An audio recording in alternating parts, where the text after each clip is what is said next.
Ma'am, at ito nga, attorney, kahapon ay panibagong balita naman o panibagong kaso o isinampa nga nitong grupo ni Antonio Trillanes. Ano ho ba ang nakikita po ninyo dito, attorney? Laban po ito kay Vice President Sara Duterte. Papaano niyo po tinitingnan ito nga paghahain nga ng mga kasong plunder at graft laban po sa pangalawang Pangulo? May sapat ho bang ano ito? Para po sa inyo, legal na batayan? Sa ngayon kasi, I understand, magkakaroon yan ng legal issue at maaaring Korte Suprema ang magde-decide nito. Ang ating Vice Presidente, as any Vice President, ay impeachable officer. Normally, kapag impeachable officer ka, hindi ka muna pwede hainan ng kriminal na kaso or kahit anong kaso dahil ang implication niyan ay may immunity ka. Hindi ka matatanggal unless by impeachment.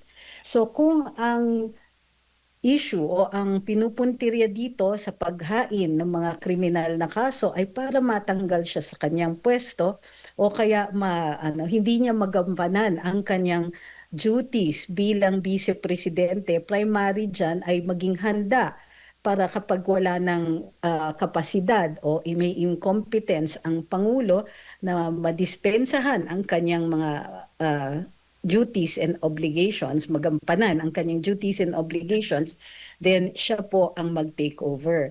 So, ang issue dyan is maaari bang hainan siya kaagad ng kriminal na reklamo kung hindi pa siya nai-impeach. Normally yan, kapag nag-succeed ang impeachment, vulnerable na siya dahil tanggal na siya sa pwesto, vulnerable na siya doon sa pag-file ng kriminal na kaso. Hindi naman po matatawag, attorney, na may immunity siya, ano? Hindi walang nakalagay dahil kailangan yan explicit sa saligang batas. So sa Pangulo, explicit yung kanyang immunity from suit dahil siya ang pinuno. Opo, opo. At ayon nga sa mga nagrereklamo, attorney, yung panibagong kaso ay pagpapalawak lamang na naunang reklamo hinggil nga daw doon sa confidential funds. So sa pananaw po ninyo, kailan nagiging expansion ng reklamo o kailan ito nagiging ganap na bagong kaso sa ilalim ng ating batas? Well, kung yung dating mga reklamo na inihain sa kanya ay hindi nagresulta ng isang kaso sa harap ng hukuman, maaari naman nilang i-file yan. Ang problema sa kanila ay medyo premature yan. Kung ito ay ukol sa confidential funds, may pending na issue pa sa Commission on Audit. Bukod tanging Commission on Audit ang magsasabi kung ang isang paggagastos ay naaayon sa batas o naaayon sa budgetary item kung saan itinalaga nito. So kung wala pang report o hindi pagganap ang report ng COA, anong pagbabasihan nila ng kanilang reklamo?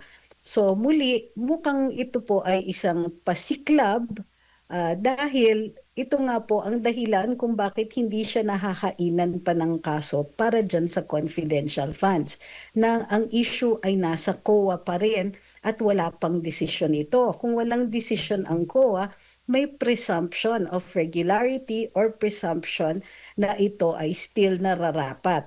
So hanggang magkaroon ng desisyon ang COA, itong mga ganitong klaseng reklamo ay premature. Opo, at kasama nga rin na doon sa mga reklamo, attorney, yung alleged irregularity daw ng 8 billion pesos na laptop procurement ng Department of Education at mga audit disallowances. Sa ganito bang mga issue, sapat na po ba na itong ang findings ng COA para maging basihan ng kasong kriminal? Hindi rin kasi kailangan may finding mismo ang COA na may malice, attended with malice ito. Ang COA nagre-recommend din yan ng pagfa-file ng kaso sa ombudsman kung sa kanilang pagsusuri ay mayroon ngang sinasadya na mali siya sa pag-procure dahil mayroon namang mga instances na tunay na wala namang malis, ibig sabihin ito lang talaga ang kakayanin, may exigent circumstances o kaya ang kanilang hindi pagsunod doon sa COA rules ay mayroong excuse o legitimate na concern. Maaari yan idulog sa hukuman kung sakasakali Ngunit ang pag-determine ng probable cause, mahihirapan kasi kailangan may clear showing na may malis ito para mag-count siya as a criminal case. Mm. So minsan talaga ang COA, mayroon silang ganon at malalabas dun sa decision ay isoli ang pera. So kapag ganon, soli ang pera, wala ang finding ng malis, hindi siya mag-proceed to a criminal case. Opo. At yung may allegation din na itong 192, 192 silid-aralan lamang ang naipatayo mula sa target na mahigit 6,000. Sa batas ba, maaari bang tawagin itong criminal liability o kailan po nagiging criminal liability po ito kapag ang isang failure of implementation, itong ang failure of implementation o alleged gross negligence ng isang opisyal? Hindi maaari kasi ang gross negligence, iyan po ay isang administratiba na kaso. Pwede naman kasuhan ang vice presidente ng ganun. Ang problema lang kasi ang paggagawa ng schoolhouses, kung hindi po ako nagkakamali, ay matagal nang sinabi ni VP Inday, hindi po ginagawa ng Department of Education, ginagawa po yan ng DPWH. So kung sila ang kinakasuhan, madidismiss po yan dahil hindi po sila ang tamang akusado sa kaso na ito. Ngayon, sabihin natin na ang DepEd ay ang nagtalaga. Dinedelegate pa rin yan sa DPWH at hindi natuloy o hindi ma-count yung number of school buildings or classrooms na ipagawa. Yung fault, kung hindi nila maituturo sa DPWH, lalong hindi maituturo dun sa mga taong walang control dun sa pagkagawa. So medyo malabo tong kaso na ito. Nako, bagsak pala yung mga issues na mga reklamo na nabanggit ko kanina, attorney, ito ang inireklamo nila. At meron pa, marami-rami po itong mga reklamo kanilang isinampalaban nga sa Vice Presidente. Binanggit din sa reklamo ang umano'y pagtanggap ng pera mula sa mga individual na iniuugnay sa illegal na droga. Ayan, attorney, sa ganito bang sensitibong alegasyon, papaano ho ba yan? Ano bang antas ng ebidensya na kinakailangan upang ito ay seryosohin ng ombudsman? Ito ay criminal case, pero para sa ombudsman, ang kailangan niyan ay probable cause. Ang probable cause, ibig sabihin kung ikaw ay reasonable na tao na maiisip mo base sa ebidensya na mayroon ngang krimen na naganap at itong taong ito ang gumawa ng krimen na yon. Pero in this case, kailangan reasonable grounds, di ba? Hindi reasonable grounds, yung the standard of a reasonable man. Kung ikaw ay rationable, ordinaryong mamamayan, tapos pag tinignan mo yung ebidensya, sasabihin ninyo, ay oo nga, mukhang tumanggap siya. Pero pag ito ay umabot sa sandigan bayan, kailangan na ng proof beyond reasonable doubt para magkaroon ng guilty verdict. Ang tingin ko dito ay babagsak at babagsak nga ang hatol dito doon sa ebidensya. May napansin po ba kayong nakaakibat na ebidensya na nakalagay? May mga identified ba na witnesses at may mga affidavit ba ang mga ito? Kung wala, medyo baka ma-dismiss dyan pa lang sa sa ombudsman pa lang. Opo, attorney. At pagdating naman po doon sa issue ng betrayal of public trust, kasi ayon nga sa mga nagre-reklamo, may betrayal of public trust, umano, si VP Sara, kabilang yung mga sinasabing pagbabanta niya laban kay Pangulong Marcos Jr. Sa ilalim ho ba ng ating konstitusyon, paano ho ba sinusukat yung betrayal of public trust? Ang betrayal of public trust ay isang ground for impeachment. So medyo may problema yung reklamo kung doon sa ombudsman nila file ang betrayal of public trust. Tulad nga ng sinabi natin, sa Kongreso yan dapat inihahain. Ngayon, kung ito po ay kanilang gagawing basihan para sa impeachment, sui generis po kasi ang impeachment. So ang magdedetermine ng kasapatan ng ebidensya niyan ay yung Senate Impeachment Court. So until that happens, hindi natin alam. Ngunit ang difference is last year, di ba? Nag-attempt sila na isulong ang impeachment gamit ang House vote. Hindi na po mauulit yan dahil sa Korte Suprema nung inihain ni VP Sara, naglabas ng desisyon ito at sinasabing kailangan alinsunod sa due process requirements. So kung mayroong kasong ifa-file sila, sa Kongreso, kailangan susundan nila yung kanilang proseso. Nagsabi na nga si Congresswoman Luisto, handa ang Committee on Justice para dito. So ibig sabihin yan, hindi na po mararatrat ang isang ang impeachment complaint, hindi na ito House vote, pupunta yan sa plenaryo to determine kung sufficient yung impeachment complaint at i-forward nila sa Committee on Justice. Doon po magkakaroon ng parang trial kung saan i-determine kung sufficient in form and substance yung reklamo. Opo. So, Opo, Attorney. Bakit kaya para sa inyo, malakas ang loob ng grupong ito na isinampa o inihain itong kanilang mga reklamo laban kay Vice President Sara Duterte dyan sa Ombudsman? hindi ko masasabi na lakas ng loob ito. More like parang desperation. Pasensya na dun sa paggamit ng salita. Ngunit, ang nakikita kasi natin, itong 2006, ang huli nilang pagkakataon na tanggalin ang ating vice-presidente pag masyado nang malapit sa 2028 at napakalakas pa rin kandidato ni VP Inday, medyo magdududa na kung tutulong ang ilang mga politiko natin. Magiging kiss of death para sa kanilang mga karir. Ngunit dito, ang masasabi natin, wala namang kasing mawawala sa kanila. Manalo o matalo sa kaso, makakagamit sila ng plataporma ngayon para sa kanilang retorika na alam natin ay tungo dun sa eleksyon sa 2028. So basically, kung hindi man sila manalo, may pagkakataon silang magsalita ng magsalita at magkakaroon sila ng maraming mga interview sa media. Tiba-tiba sila ngayon sa publicity. Opo, opo. Bago ko lang ipasa kay Partner Admar, ang reklamo bang ito sa tingin po ninyo, Attorney, ay mas nakabatay ba sa legal accountability o may mga elemento po ng political pressure? Paano po dapat timbang ito ng Office of the Ombudsman?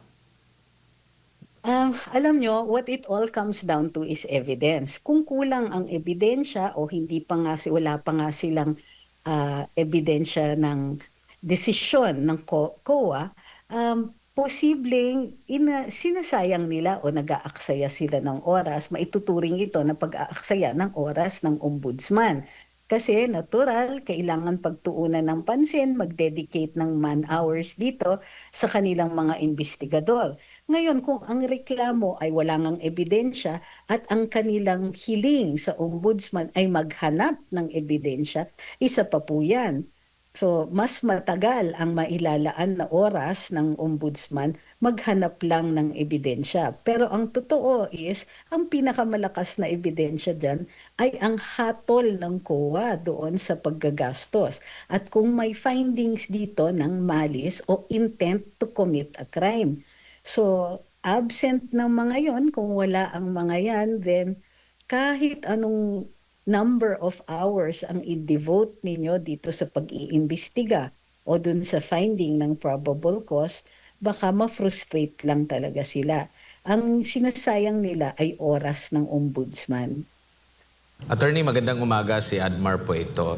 Ma'am, balik na lang tayo dahil may, di ko lang alam kung kalintulad ba or maaari nyo po bang ma-differentiate yung nangyari po kay Vice President, dating Vice President Jed Marbinay na 2016, kahit siya po ay Vice Presidente, ay nasampahan din siya ng kaso. Umusad yung kaso niya sa Sandigan na bayan pero kalaunan ay pinawalang sala naman po. May kaibahan ba ito? Bakit sa kanya umusad at bakit or ano yung muna yung kaibahan dito po sa dalawang pagsasampa ng kaso ng sa Vice Presidente dyan po sa Ombudsman, Attorney? Well, dun sa, kung hindi ako nagkakamali, si Vice President, mayroong kaso sa ombudsman pero hindi nakagawa or hindi ginawa ng findings until after na siya vice president. Pero i-correct niyo ako kung mali ha. Yun ang nakikita ko lang na difference kasi maaaring imbestigahan kahit impeachable officer.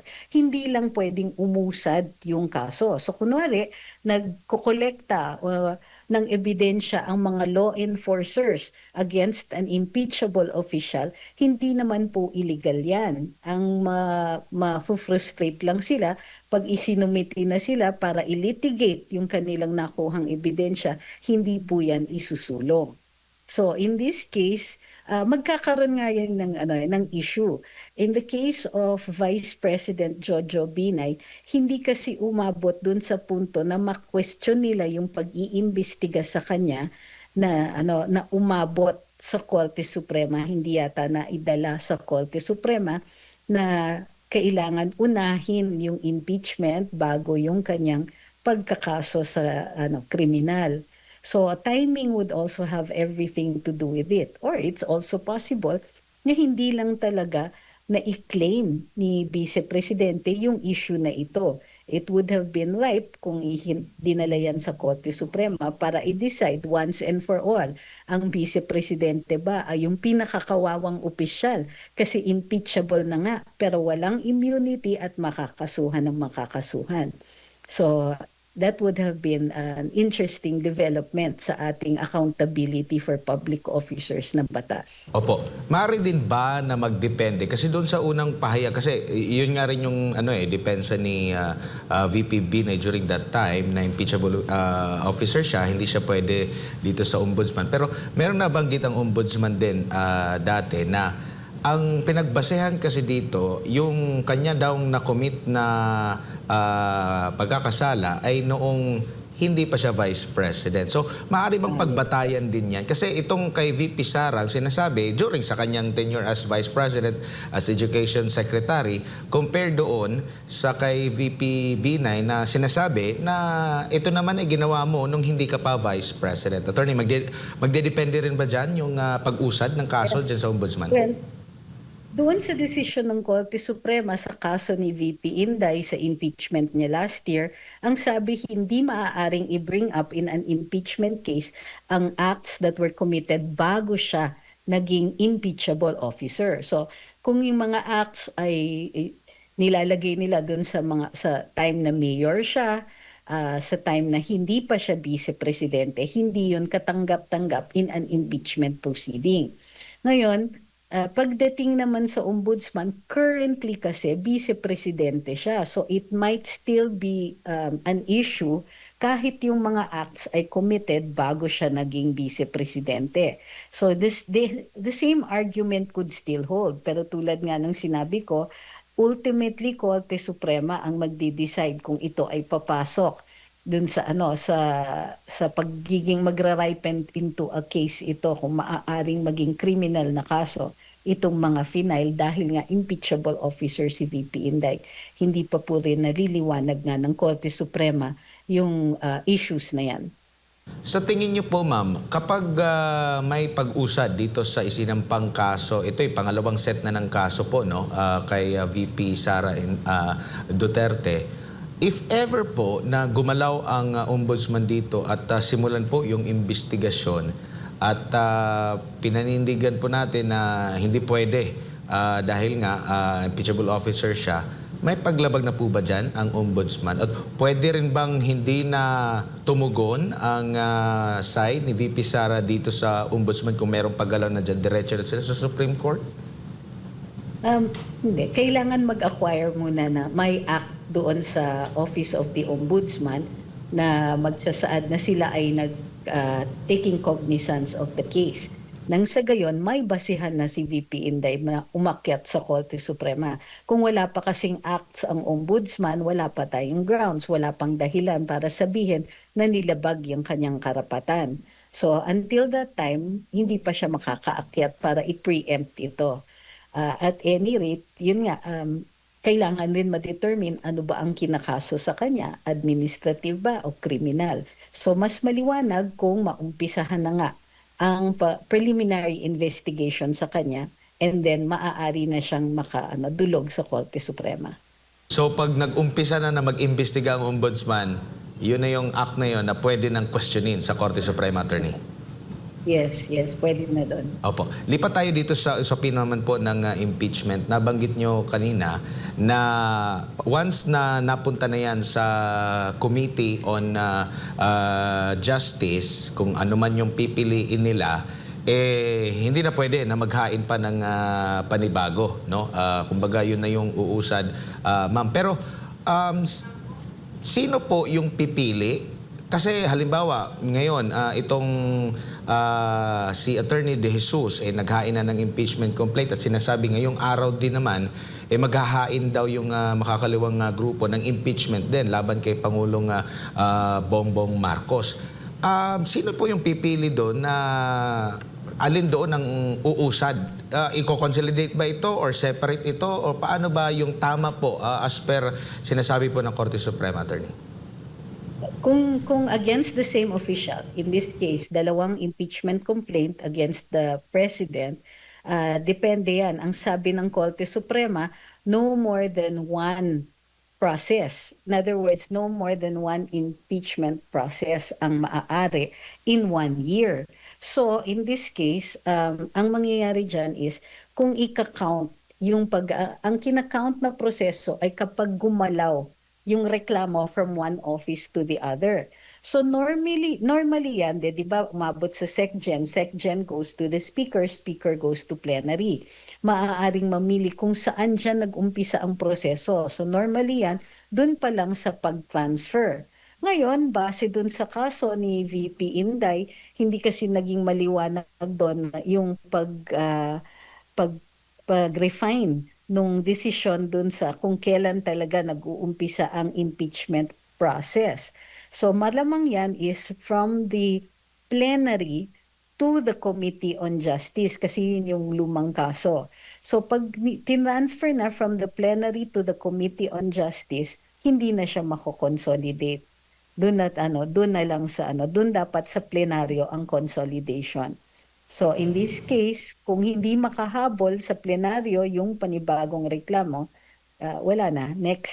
Better luck against next time. Opo. So, nag-uumpisa ang process once na nakapag-desisyon ang plenaryo po na i-endorse sa komite? Hindi yung galing mismo sa SecGen to Speaker or galing sa Speaker papunta doon sa plenaryo?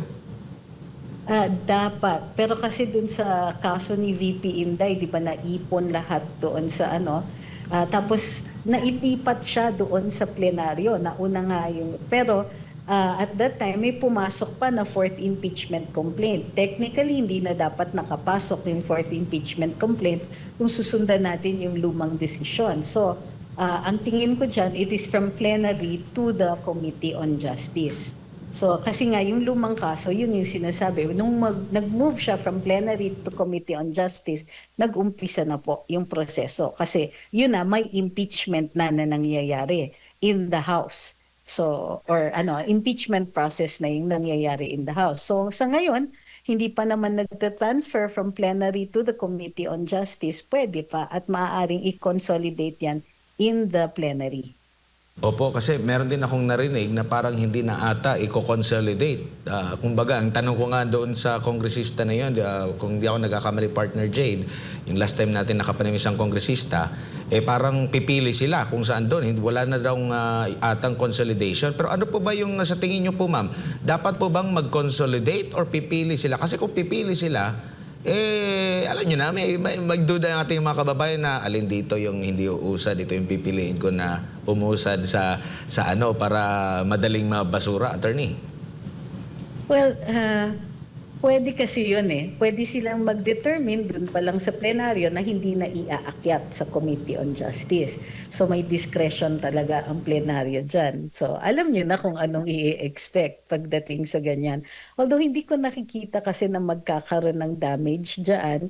Kasi nga either way, an impeachment complaint has been filed at uusad yan. Pupunta yan sa Committee on Justice. Pero from the Committee on Justice, dyan po natin makikita kung sapat talaga ang obligasyon na nasa reklamo.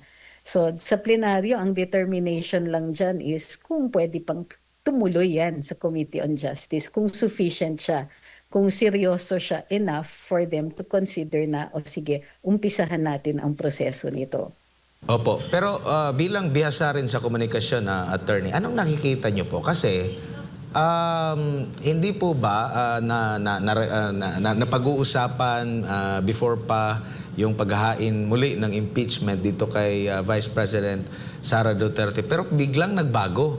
Parang dito na ngayon nabubuksan sa presidente. Tapos sa side ng Vice Presidente, maraming mga nagsasabi na baka hindi umusad, abala na ang Kongreso ngayon, walang enough na possible. Bakit ganun po ang nangyari? Or baka ano ba ito, meron bang pagmamaniobra, meron bang pinaplano na at the end itrap yung isa sa kanila, attorney? Ako, ang tingin ko, walang plano. At kahit yung mga kongresista, wala tayong nakikita na organized response maliban lang dun sa statement ng NUP na sinasabi nila wala silang papanigan at hindi sila mag-i-endorso whether yung reklamo ay sa Pangulo o sa Vice Presidente. So, yun lang po ang nakikita natin. Yung iba naman sinasabi hindi na to exciting. So, parang may pahiwatig na kung anong mangyayari. Parang hindi na nga parang nawawala na sila ng gana doon sa sa impeachment ni Vice. Ang tingin ko diyan is nakatingin sila sa future. So hindi pwedeng masyadong how do you call this?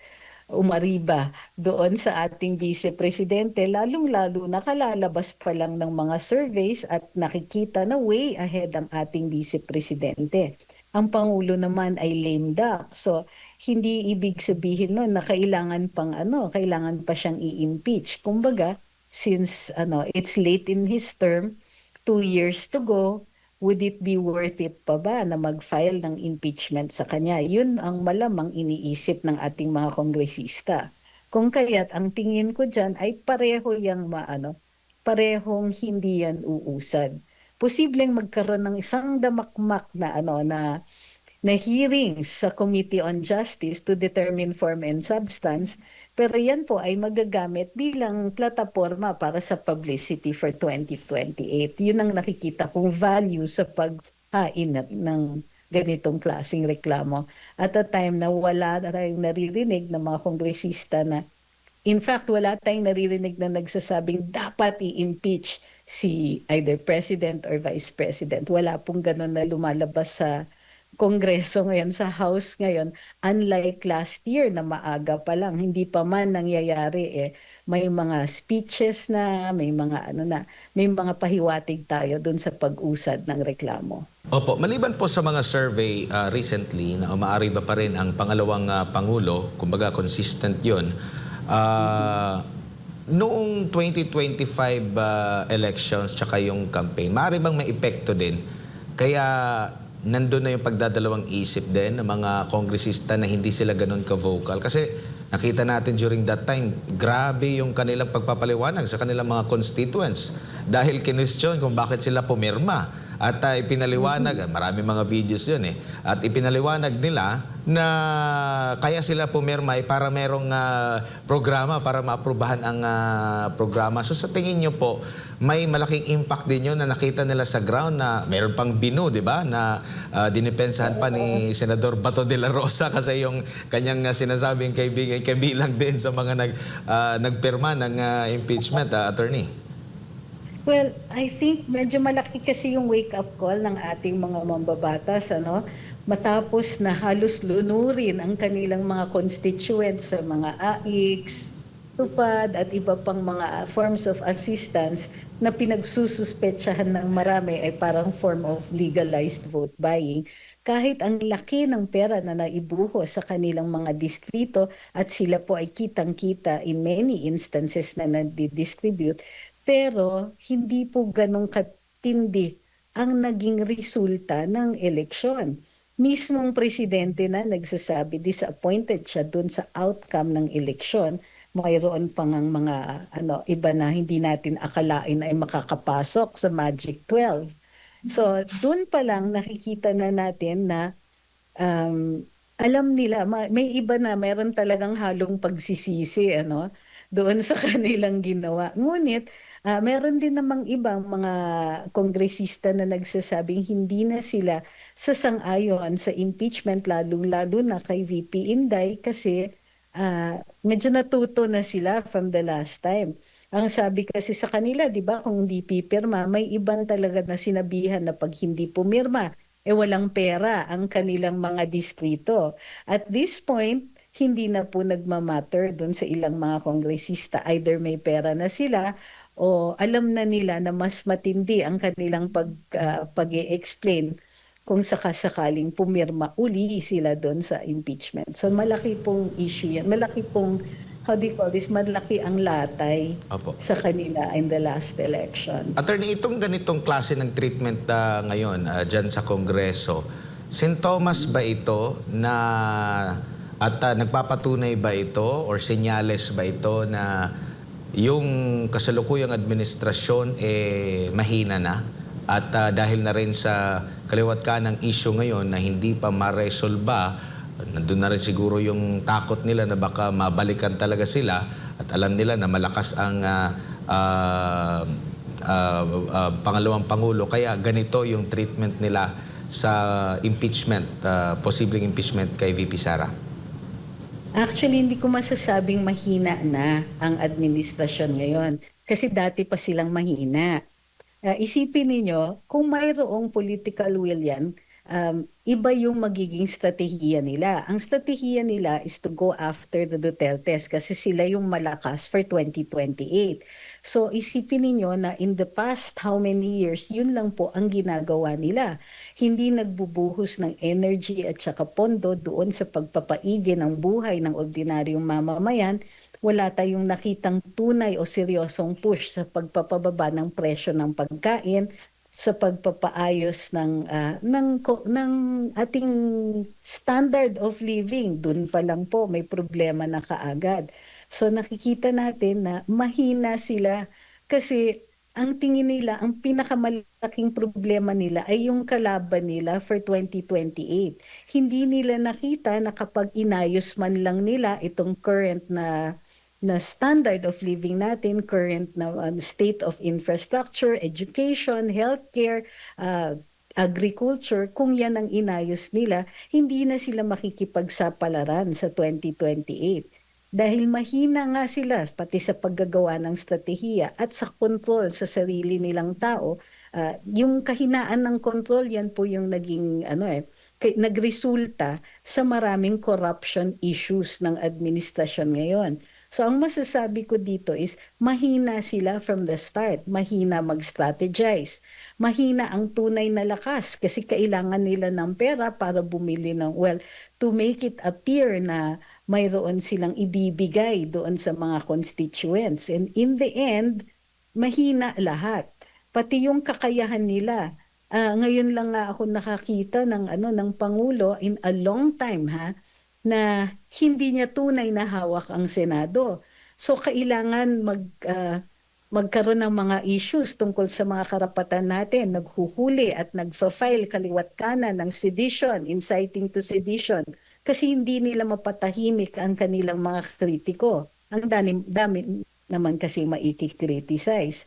So ang mga earmarks ng kahinaan nila, hindi sila nakaswak ng buong buo or major showing ng midterm elections despite all of the money, at mahina din ultimately ang kanilang strategiya to maintain power kasi hindi sila nagsasucceed.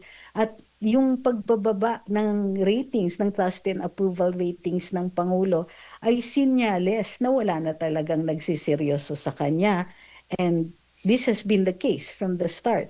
So, hindi sila humina, mahina sila from the start. Opo, Attorney, huli na lamang po, balikan ko lang yung inihain na impeachment laban kay Pangulong Bongbong Marcos, kung saan agad-agad maraming question dito matapos nga po yung sa identity po nung naghain ng impeachment, kung saan sinasabing ito daw yung abogado laban sa disbarment ni Attorney Glenn Chong at naiuugnay sa First Lady. Sa kanya namang panig ay hindi totoo na siya abogado ng First Lady at kumbaga galing sa kanya daw yun na effort para po maghain ng disbarment laban kay Attorney Glenn Chong. Nung nakuha naman ng pahayag ang Palasyo ukol dito, lalo na yung tugon nila sa naging pahayag po ni Congressman Pulong Duterte, abay pumalag ng husto at sinabi pa ni Undersecretary Castro na hindi sanay daw yung administrasyon ngayon sa pagtatanim ng mga ebidensya gaya daw ng ginawa ng kanyang tatay. Sanay daw sila.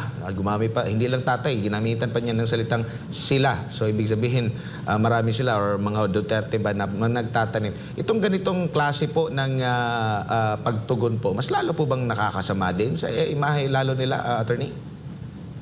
Well, oo. Hindi nga sila nagtatanim ng ebidensya, sama ng loob naman ang tinatanim nila. Tapos wala pang natatanim sa ating agrikultura. Gayon pa man, okay? Sa ganitong sitwasyon, dapat nagka-crisis management na po sila. Nung time pa lang na lumalabas yung mga surveys at the start na mas mababa ang Pangulo sa Vice Presidente, in spite of the intriga, in spite of the Quadcom, in spite of the trolls, in spite of yung mismong palace spokesperson ay may mga indirect attacks sa ating Vice Presidente, hindi po natinag yung kanyang ratings in relation dun sa ratings ng Pangulo. Dun pa lang po, crisis na. So hindi pa nila, kumbaga, hindi nila tinugunan nung time pa lang na yon at the earliest possible instance. So hindi rin nakakatulong, lalong-lalo na yung retorika. Kasi they have been doing this from the start. Ganito yung klaseng retorika ng gusto ng Malacanang. O hindi naman pala from the start. Kasi si Undersecretary Claire Castro naman talaga ang ganito yung style, no? So hindi nila tinututulan, so alam natin na Malacanang endorses this kind of communications at ganitong klaseng rhetoric. So they have nobody to blame, di ba? Kung wala silang ginagawa about that. At yes, hindi ito nakakatulong. Kumbaga, yung strategiya nila na i-discredit ang pinakamalakas nilang kalaban at maisulong yung kanilang tuloy-tuloy na paghawak sa poder sa gobyerno, ay they're sticking to a strategy that this didn't work from the start.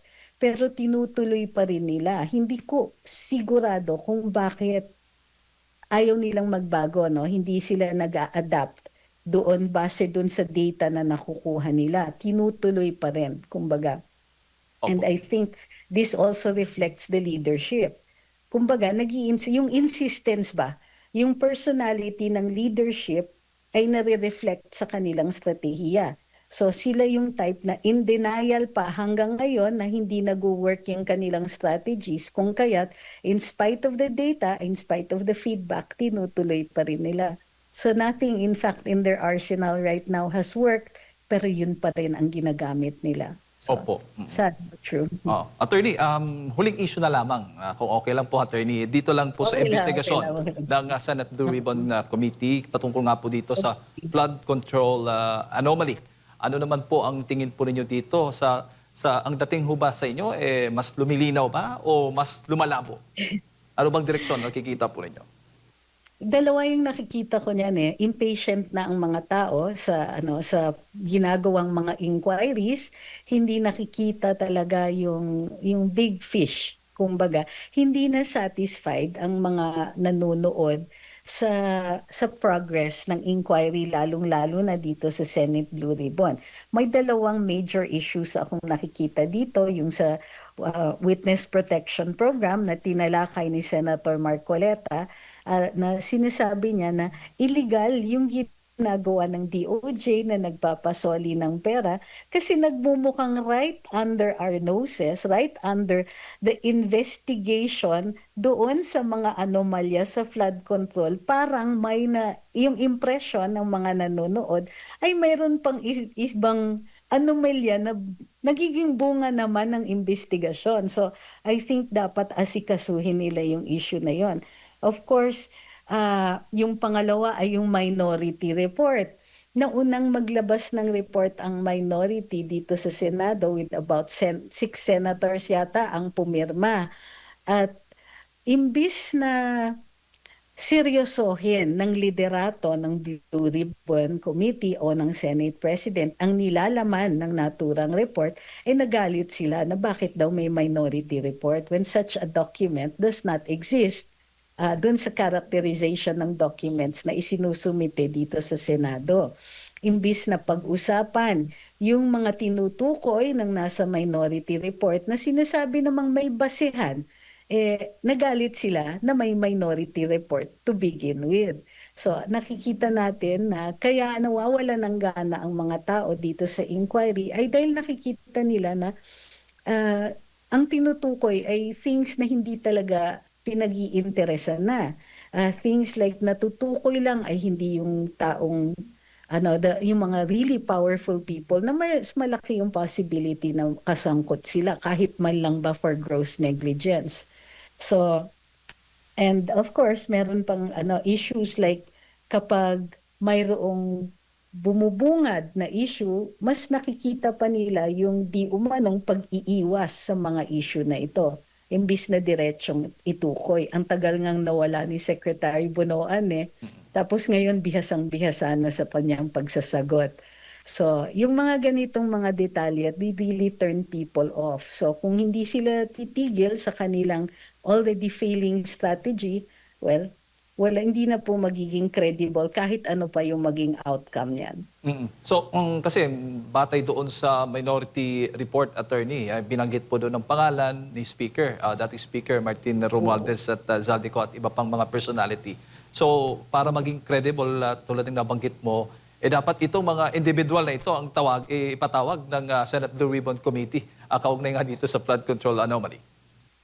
Correct. At least man lang itukoy nila yung issue o yung ebidensya na sinasite ng minority report. Hindi naman natin sinasabi na kailangan sundan nila yung findings ng minority. Pero talakayin nila, imbis na ina-attack nila na mayroong report ay tinawag na ngang basura. Malay ba ng mga taong nanonood kung ang nilalaman yun, hindi naman nila tinutukoy. So, yung pagkaganyan, sinisiraan mo, hindi pa napapublicize ng maigi or hindi man lang nila tinatalakay, hindi man lang nila tinetable, alam natin na hindi masasatisfy ang mga nanonood sa kanila. Pero dito sa minority report, nakikita po ninyo ito ang mas may direksyon, mas malinaw po kumpara po sa isinasagawang Senate Blue Ribbon na committee sa ngayon sa pangunguna po ni Senator Ping Lacson? Ang tingin ko sa minority report ay meron siyang lakas ng loob na magtanong ng mahihirap na tanong. Katulad ng bakit hindi iniiwasan yung issue ni Martin Romualdez. So kasi sa totoo lang, kung wala naman talagang kasalanan, kahit yung mga tao niya will be brave. Sige, tignan natin. Ano ba? San ba siya dito pumirma? San ba? Ano yung mga documents dito? Ano ang relasyon nila ni Mr. Zaldico? Yung mga meetings, kung saan napupuntirya na nag-uusap sila. Saan nanggagaling yung pera na ginagastos? Yung mga kung i-audit ba nila ang Kongreso o saan pumupunta ang mga pera-pera na ito, makakapasa ba ang mga yan? So the tough questions aren't being answered and the tough issues are ignored. So dun pa lang nagkakaproblema, which is why tingin ko discuss nila yung laman ng minority report. I-adapt nila, kahit i-publish nila nakasabay ng majority findings, okay lang yon. Pero yung iiwasan nila at tatawagin nilang basura is a bad move kasi it looks suspicious. Isa pa yung Cabral files na hawak po ni Congressman Leandro Leviste, attorney. Ito ho ba sa tingin po ninyo ay malaking tulong din para mas magkaroon ng kalinawan o kaliwanagan ang taong bayan hinggil nga po sa isyung ito? Alam niyo, habang tumatagal at habang ina-attack yan na hindi pa buong-buo nilalabas, mas lalo siyang nagiging credible sa isip ng mga mamamayan. Kasi kung hindi naman ito, kung ordinaryo lang ito, these are merely lists, ha?